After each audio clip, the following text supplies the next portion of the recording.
All right, a little bit smaller here because I have to fit on screen. You know, give me some space as well. I don't want to get too crammed in my little corner over here.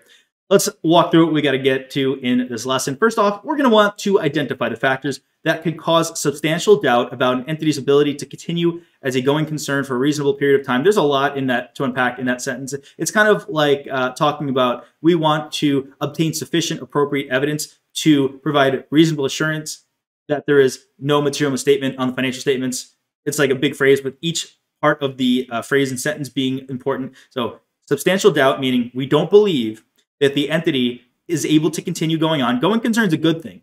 That's just something that some people get confused with. You want to be a going concern. It sounds like it's a bad thing because it's got the word concern in it. But if you are a going concern, that means for the foreseeable future, which is generally agreed to be 1 year. So for 1 year's time, from 1 year from the financial statement date until 1 year from then, will you be in business? And is it reasonable to assume that you will be in business and you're not going to be insolvent, you're not going to go bankrupt or be sued out of existence?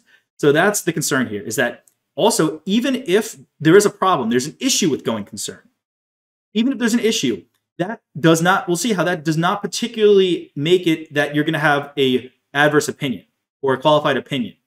You can easily have an unmodified opinion, even if there's concern about you going bankrupt and you have an issue with going concern.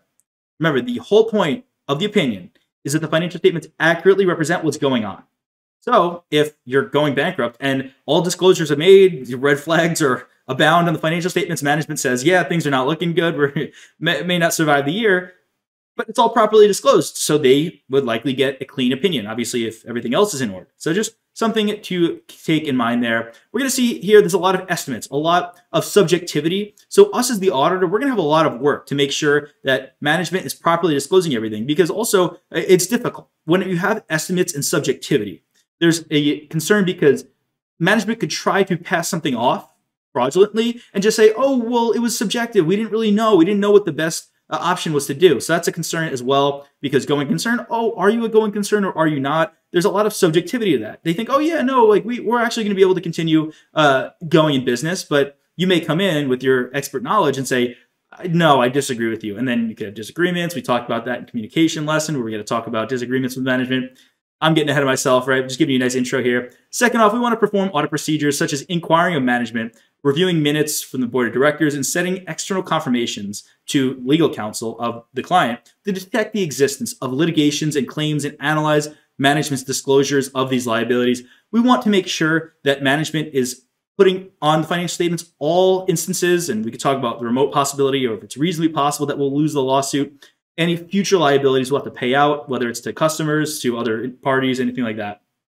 We also want to recognize the potential impact of the significant estimates that may be on the financial statements of the risk of material misstatement, including indicators of management bias, right? If you've got certain securities, certain assets that there's no set in stone value for, well, management could say, oh yeah, no, we think the value is $10 billion. But you as the auditor, you say, it's more like 1 billion. You guys are a little estimating that a little too bad. Right, so that's a risk. That's a concern, is that there's management bias because they want to make the financial statements look better. So they're going to overestimate the value of something. That's a concern. You're going to assess the reasonableness of management's estimates here. We also want to identify the written representations, going all the way back to, in terms of the engagement, management's going to have certain written representations, taking responsibility for items.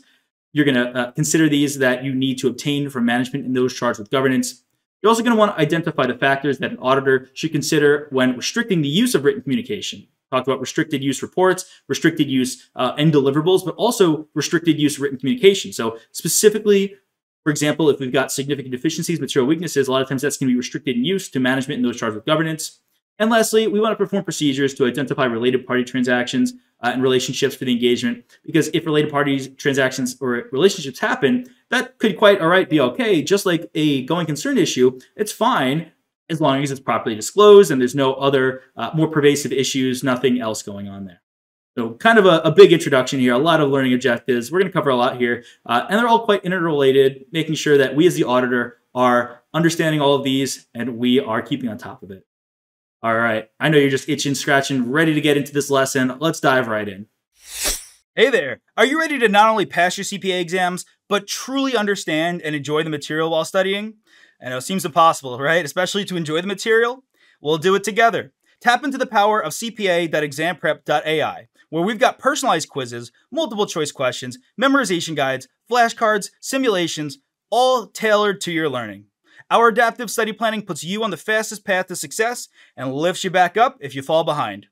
Avoid wasting your precious time and money attempting an exam with a low chance of passing, because who wants that? We want to get you through this process as quick as possible. Our exam readiness prediction lets you walk in with confidence, knowing that you're prepared for success on exam day. Thankfully, there's no payment method needed to get started, so why don't you come join us? Visit cpa.examprep.ai and let's achieve your exam success together.